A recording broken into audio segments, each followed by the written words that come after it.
This is the new Peugeot 308 and it's a bit like James Bond's Misses. It's French and it's beautiful. Now in this video I'm going to talk you through the exterior design, the interior, I'm going to try out some of its technology, I'm going to see how practical it is, and of course I'm going to take it for a drive. I'm Mark Watson and you're watching Car Wow. Buy, sell, Car Wow. Let's start this video by talking about the design of this new 308, and yeah, from the rear it's a good looking car.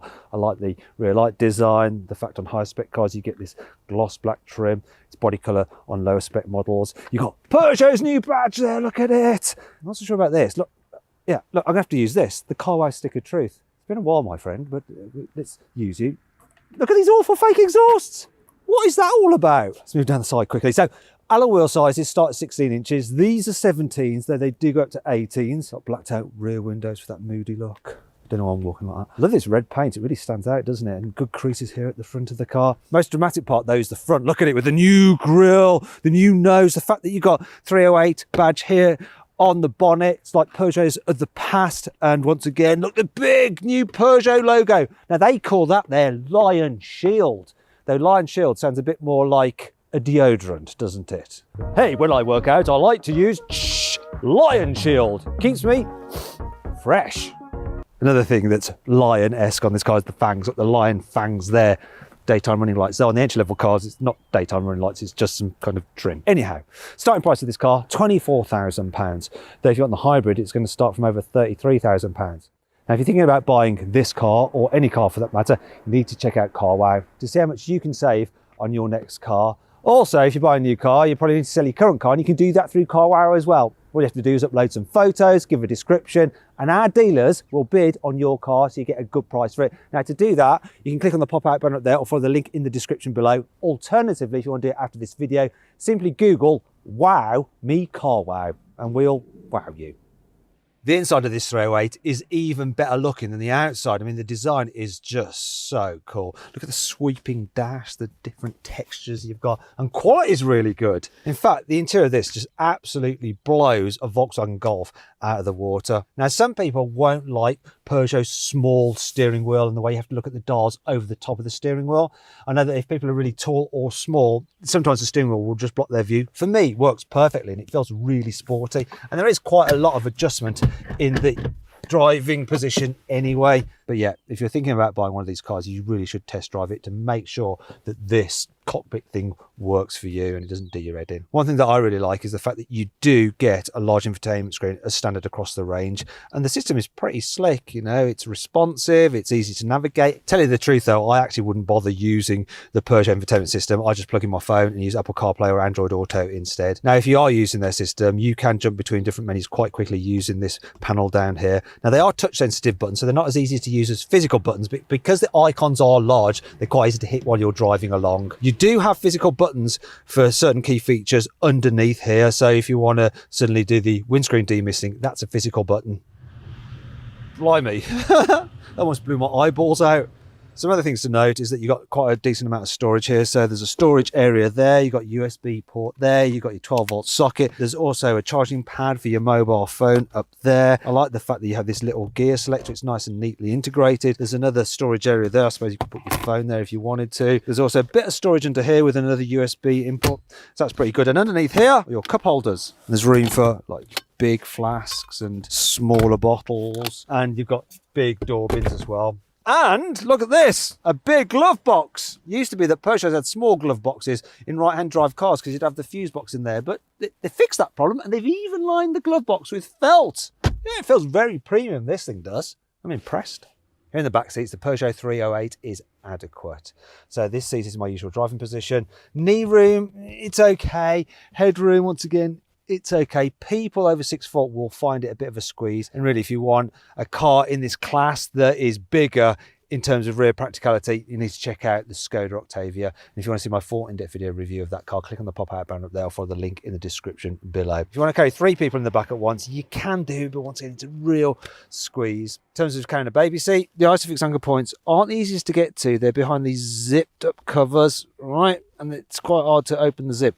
However, once you've done that, it is easy to get the isofix anchor points on there, and it's not difficult to maneuver the seat in the back of the car because the door openings are quite wide. However, you will have to move the front passenger seat a little bit forward if you've got one of the bulky rear facing seats, but still the person in the front will still have enough room, so that's fine. I'll tell you what's also fine, big back window, that's good. You get a good view out, and there's a little bit of practicality back here, so you've got some pockets in the seat backs. The door bins here in the back are large as well. Look, that glass fits no problem at all. One thing that's not so good is that for the armrest, there's no actual like tab to pull it down, so you have to wedge your hand in there. You do have some practicality here with some cup holders, but they're exposed, which means you do end up putting your arm in them when you're not using them for holding cups. I like this though. It's not the biggest, but there is some through loading there. It's a little ski hatch, so you can fit some skis through there if you're going on holiday and so have people sat either side. One last thing to know is this. Look, 2 USB charging ports there for the people in the back, which is good. Let's move on to the boot. Now, it's actually pretty large, 412 litres, which is better than a Ford Focus's,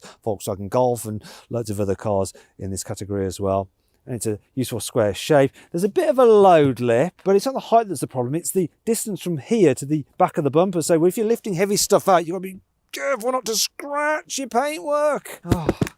Right, there is a bit of storage under here. Now this is the hybrid, and you get a little bit less underfloor storage because of the hybrid system. It's 50 litres less, but even then the boot's still quite a decent size. And if you need to carry larger items, of course, you fold down the rear seats. There we go. There is a bit of a ridge there. It's not terrible, but it does mean that it's a bit harder to just like push things to the front. So you have to do that. You do have some nets here and some tie down points, which is good. But what's not so good though is there doesn't seem to be a 12-volt socket anywhere. And that brings us on to 5 annoying things about this Peugeot 308. Not only do you get a lot of horrible grubby fingerprints on this infotainment screen and the panel below it, but you also get them on this gloss back on the steering wheel when you're pressing up the buttons and kind of missing a bit. If the car is unlocked, then so too is the port for the charger, which is as it should be. However, for some reason, the flap for the fuel filler is locked unless you press a button in the cabin. There's no guides for the rear seat belt, so when you fold down the rear seats, this happens to the seat belt, then they can loose like that. When you put the seat back, it gets trapped. As standard, the plug-in hybrid version of this car only comes with 3.5 kilowatt charging. So if you want to charge its 12 kilowatt hour battery, it takes 3 hours. Now you can pay extra to upgrade to 7 kilowatt charging, but really, it should be standard. There is no place to store the load cover underneath this false floor. Look, there's not enough room, which means that, yeah, you have to put it in there. So if you put heavy stuff on it, it's going to get crushed. You know what that means? Oh yes, I'm going to have to throw it, aren't I? Now before you start writing, going, Matt, you always treat cars badly, why do you do that? Well look, I've actually employed a man to catch the parcel shelves that I throw so that people don't moan that I damage them. It's not all negative though. Here's 5 good things about this car. If it's raining and you put the car into reverse, then it automatically operates the rear windscreen wiper, so you get a clear view out the back window. All but the entry-level model gets this high-definition surround view camera system, and you can touch on different parts to look through different cameras. See, all around the car. There, see, it's good. If you had the plug-in hybrid version of this car, you can actually heat or cool the car's cabin remotely using an app on your phone. Worried about your children breathing in nasty pollution as you drive through the city? Well, don't worry, you can get this car with a special upgraded air purification system which will actually filter out all the nasty particulates. It'll even show you when you're driving through an area with clean or dirty air.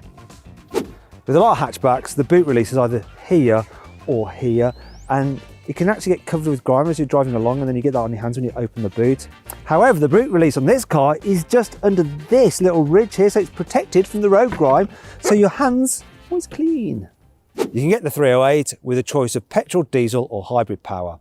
The entry-level engine is a 1.2 litre turbocharged petrol. It's got 3 cylinders and it puts out 131 horsepower. Then there's the 1.5 litre diesel. Once again, it's a 3-cylinder and it also has 131 horsepower. Then there's the hybrids. So there's 2 of them. They use a 1.6 litre turbocharged petrol engine mated to an electric motor, and you can get it with either 180 horsepower or 225 horsepower. All models are automatic and front-wheel drive. But which one should you go for? Well, do you know what? I have configured what I think is the pick of the Peugeot 308 range using the CarWow configurator, and I've got an offer back. And if you want to see what the actual configuration is I've chosen and the price of the car, click on the pop-out banner up there or follow the link in the description below. Right then, let's see what this Peugeot 308 is like to drive in town. First thing I'm going to try out is the regen braking mode, because this is the hybrid. I put it into B mode and it increases the amount of regen. It slows you down pretty well. Eventually you do have to touch the brakes, and when you do, they're a little bit grabby, so they take a wee while to get used to. Maybe that's just the hybrid. One thing I can't fault though is the steering. It's nice and light for manoeuvring in town, which is good news. Visibility is pretty decent. The back window's all right. The door mirrors are big enough, and the view forward is pretty good as well. Another thing to note is the suspension. It does a good job of going over bumps, this thing. Now, the hybrid is actually 300 kilos heavier than the normal car, and as a result, it's got stiffer suspension, but even then, it doesn't feel uncomfortable over bumps, which is good news. What's also good news is that you've got an automatic gearbox as standard, because you don't have to mess around changing gears. And the gear shifts are pretty decent as well. I'll tell you what's really good though, and that's the turning circle of 10.5 meters. It's better than most hatchbacks of this size, and I'll demonstrate now. Here we go, mini roundabout.